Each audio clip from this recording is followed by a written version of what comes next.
આજે 30મી મે 2025 શુક્રવારના દિવસે પ્રાણ પ્યારા ગુરુહરિ પ્રમુખ સ્વામી મહારાજના 75મા પ્રમુખ વરણી દિવસે આજના ચિંતનમાં તમામ સંતો હરિભક્તોને મારા સાષ્ટાંગ પ્રણામ. જય સ્વામિનારાયણ. આજનું ચિંતન નંદ સંતોના કીર્તનો, મર્મ અને રહસ્ય. પધારો ને સહજાનંદજી હો, ગુના કરીને માફ. પતિ મેલ્યા પીયું તમ કારણે, મેલી કુળ મરજાદ. માત પિતા મૂક્યા છે સ્વામી, એક તમારે કાજજી હો, ગુના કરીને માફ. પ્રેમાનંદ સ્વામીનો સત્સંગ કરી રહ્યા છીએ એટલે માનો કે ભગવાન સહજાનંદ સ્વામી મહારાજનો સમાગમ કરી રહ્યા છીએ. ભગવાન સહજાનંદ સ્વામી મહારાજ જે હેતુ લઈને આ પૃથ્વી પર પધાર્યા, એકાંતિક ધર્મનું સ્થાપન કરવું અને કેટલા સંતો ભક્તો અને મુમુક્ષુઓના મનોરથ પૂર્ણ કરવા અને પોતાના અનાદિ અક્ષર બ્રહ્મ ગુણાતી સંત દ્વારા પોતાનું પ્રગટપણું અનંત જીવોના કલ્યાણના માટે ચાલુ રાખવું. મહારાજના 500 પરમહંસોએ અને લાખો હરિભક્તોએ સંપ્રદાયની પુષ્ટિ માટે બહુ મોટી સેવા કરી છે. હરિભક્તોએ તન મન ધન કુટુંબ પરિવાર સર્વસ્વ સમર્પણ કરીને સત્સંગના વિકાસ માટે અથાગ પ્રયત્ન કર્યા. જ્યારે 500 પરમહંસોમાંના કેટલાક વિદ્વાન હતા, કેટલાક જ્ઞાની હતા, કેટલાક ધ્યાની હતા, કેટલાક તપસ્વી હતા, કેટલાક નિર્માની હતા, કેટલાક સાચા ઉપાસક હતા, સાધુતાવાળા હતા. એમણે પોતાના કંઠ દ્વારા, કલમ દ્વારા, વર્તન દ્વારા પોતાના યોગની અંદર જે કોઈ આવ્યા તે તમામને સત્સંગનો રંગ લગાડ્યો છે. પ્રેમાનંદ સ્વામી, મુક્તાનંદ સ્વામી, નિષ્કુળાનંદ સ્વામી, આ બધા સંતોએ પોતાની કલમ દ્વારા એટલી મહાન સેવા સત્સંગની કરી. પ્રેમાનંદ સ્વામીએ ગુજરાતી, મરાઠી, મારવાડી, પછી હિન્દી, વ્રજ ભાષા, આવી ઘણી ભાષાઓની અંદર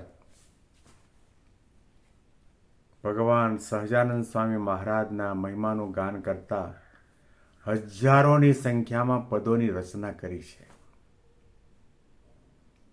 પૃથ્વીનું તળ રહે ત્યાં સુધી આમાંના ઘણા પદો મુમુક્ષુઓને માર્ગદર્શન આપતા રહેશે. ભક્તિ કઈ રીતે કરવી, ભગવાનને પ્રેમ કઈ રીતે કરવો, ભગવાનની આજ્ઞા ઉપાસના કઈ રીતે દ્રઢ કરવા, સંતનો મહિમા કઈ રીતે સમજવો, સમાગમ કઈ રીતે કરવો, નિયમ ધર્મનું પાલન કઈ રીતે કરવું,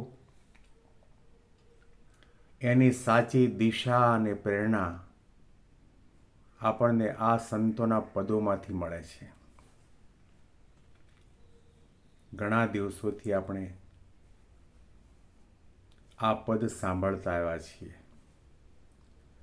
પધારો ને સહજાનંદજી હો, ગુના કરીને માફ. શાસ્ત્રો એમ કહે છે ભગવાન ક્યાં નથી. ભગવાન અન્વય શક્તિ દ્વારા, અંતર્યામી શક્તિ દ્વારા અનંત કોટી બ્રહ્માંડના કણે કણ રજરજની અંદર વ્યાપીને બેઠા છે. તો ભગવાન કીડીમાં હોય તો મનુષ્યમાં કેમ ન હોય? અને મનુષ્યમાં હોય, પાપીના હૃદય ગૃહામાં પણ બેઠા હોય તો પછી જેના કપાળમાં તિલક ચાંદલો, ગળામાં કંઠી, જબાન ઉપર સહજાનંદ સ્વામી મહારાજનું નામનું રટણ થતું હોય, એવા સંત કે એવા હરિભક્ત સત્સંગીના હૃદયમાં ભગવાન કેમ ન હોય? એમાં પણ ભગવાન પોતાની અંતર્યામી શક્તિ દ્વારા રહ્યા છે, પરંતુ મૂર્તિમાન સદાના માટે હૃદય સિંહાસનમાં ભગવાન બિરાજમાન થાય અને એની અનુભૂતિ ભક્તને સંતને હંમેશના માટે રહ્યા કરે, એના માટે કઈ સાધના કરવાની જરૂર છે? ત્યાગ કર્યા સિવાય પરમાત્માનો સાક્ષાત્કાર થતો નથી. દેહભાવનો ત્યાગ કરવો પડશે, મનગમતા પદાર્થનો ત્યાગ કરવો પડશે, અહંતા, મમતા, રાગ, દ્વેષ, ઈર્ષા, અસૂયાનો ત્યાગ કરવો પડશે, અણસમજણનો ત્યાગ કરવો પડશે. આ લોકના પંચ વિષયની અંદર આસક્તિ, વાસના અને કામના છે, એનો પણ ત્યાગ કરવો પડશે. અને ત્યાગ થયા પછી જ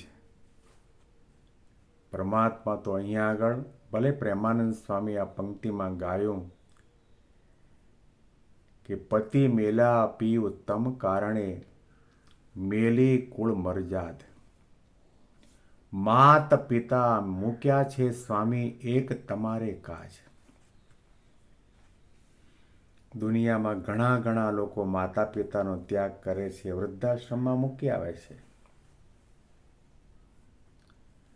અને કેટલાક એવા દારૂડિયા, નશાબંધીવાળા, નશા કરવાવાળા લોકો 2-2, 3-3 બોટલો ઘટઘટાવીને રસ્તા ઉપર રખડતા હોય, એમણે પણ લોકલાજનો તો ત્યાગ કર્યો છે.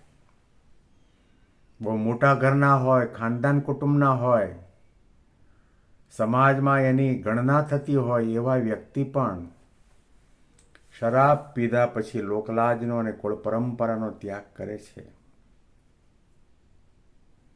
પણ ભગવાનના માટે ત્યાગ કરવાવાળા કેટલા? લોકલાજ મૂકવાની છે,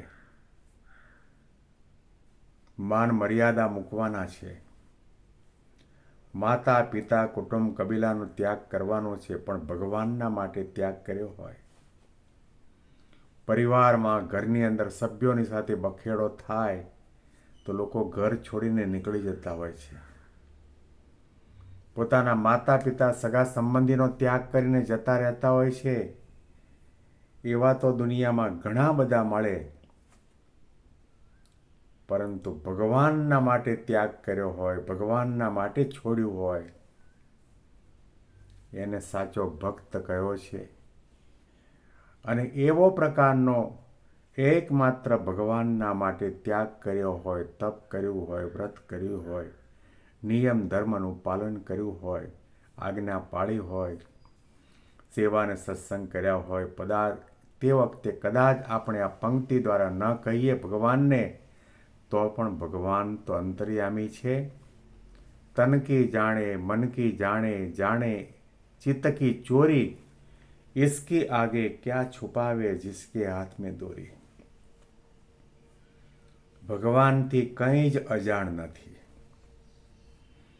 તમે ત્યાગ કર્યો, તમે તપ કર્યું, તમે દાન કર્યું, તમે ઘણા ઘણા પ્રકારના સેવાના કાર્ય કર્યા, સત્સંગમાં અને સભા મંડપની અંદર માઇક ઉપર એની જાહેરાત થાય કે ન થાય, એને લોકો નોટિસ કરે કે ન કરે, પણ તમે કંઈ પણ કર્યું છે એ સંત અને ભગવંતના ચોપડામાં લખાઈ જાય છે. ભગવાન બધું જાણે છે. અને જો આવો ત્યાગ હશે, આવો પ્રેમ હશે, આવી સમજણ હશે, આવો દિવ્ય ભાવ હશે, આવી નિષ્ઠાની દ્રઢતા થઈ હશે, તો ભગવાનને કહેવું નહીં પડે કે પ્રભુ મારા મન મંદિરમાં પધારો. સામે ચાલીને ભગવાન પોતે આપણા હૃદય સિંહાસનમાં બિરાજમાન થશે અને આપણને ઈચ એન્ડ એવરી મોમેન્ટ ભગવાન મારી સાથે છે, મારા હૃદયમાં બિરાજમાન થયા છે, એ ભગવાનના આનંદનો આપણને અનુભવ થશે. આ પંક્તિના અનુસંધાનમાં વિશેષ ચિંતન આપણે આવતીકાલે સાંભળીશું. આજે ગુરુહરિ પ્રમુખ સ્વામી મહારાજના 75મા પ્રાગટ્ય દિને પ્રમુખ સ્વામીનું સહજ આપણને સ્મરણ થાય. આજે સ્મરણ થાય એવું નથી. એમણે જે સાધુતા રાખીને, નિર્માનીપણું રાખીને સૌ કોઈ સંતો હરિભક્તોના માટે ઘસાયા છે. સૌ કોઈ નાના મોટા બાળ યુવાન વૃદ્ધ દરેકને રાજી કર્યા છે. દરેકને સમાન ભાવે પ્રેમ પીરસ્યો છે. આશીર્વાદ આપ્યા છે, પધરામણી કરી છે, આપણને પત્રો લખ્યા છે, આપણા માથા ઉપર હાથ મૂક્યો છે, આપણી બાજુમાં બેસીને નાસ્તો પણ કર્યો છે, ભોજન પણ કર્યું છે, મુસાફરી પણ કરી છે. આપણને કેવી કેવી સેવા મળી છે. દિવસના 3 વખત 4 વખત એમની શરીર દબાવવાની સેવા, પગચંપી કરવાની સેવા, સ્નાન કરાવવાની સેવા, એમને જમાડવાની સેવા. એમણે આપણી કોઈ જાતની પાત્રતા, યોગ્યતા, અયોગ્યતા જોયા સિવાય આપણને બાહુપાશમાં લીધા છે. આપણને પોતાના માન્યા છે. આપણને ખૂબ વ્હાલ કર્યું છે. આપણને ભણાવ્યા, ગણાવ્યા, આગળ વધાર્યા. એ પ્રમુખ સ્વામી મહારાજને કેમ ભૂલાય? એમના 75મા પ્રાગટ્ય પ્રમુખ વરણી દિવસે આજે એમની સ્મૃતિ કરીએ, એમના ચરણ કમળમાં પ્રાર્થના કરીએ કે અમે આપના શિષ્ય તરીકે હંમેશના માટે રહીએ, સાચા શિષ્ય બનીએ અને આપનું હૃદય પુલકિત થાય. અમારી ભક્તિ જોઈને, અમારી સમજણ જોઈને, અમારા સેવા સમાગમને, સત્સંગ અને નિયમ ધર્મનું પાલન જોઈને આપ રાજી થઈ જાઓ. એવા પ્રકારના બુદ્ધિ શક્તિ બળ અમને સૌને આપો, એવી આપના શ્રીચરણમાં પ્રાર્થના કરીએ છીએ. બેંગ્લોરથી પીડી શાસ્ત્રીના સાષ્ટાંગ પ્રણામ. જય સ્વામિનારાયણ. હેપી 75th પ્રમુખ વર્ણી દિન ઓફ ગુરુ હરિ પ્રમુખ સ્વામી મહારાજ. જય સ્વામિનારાયણ.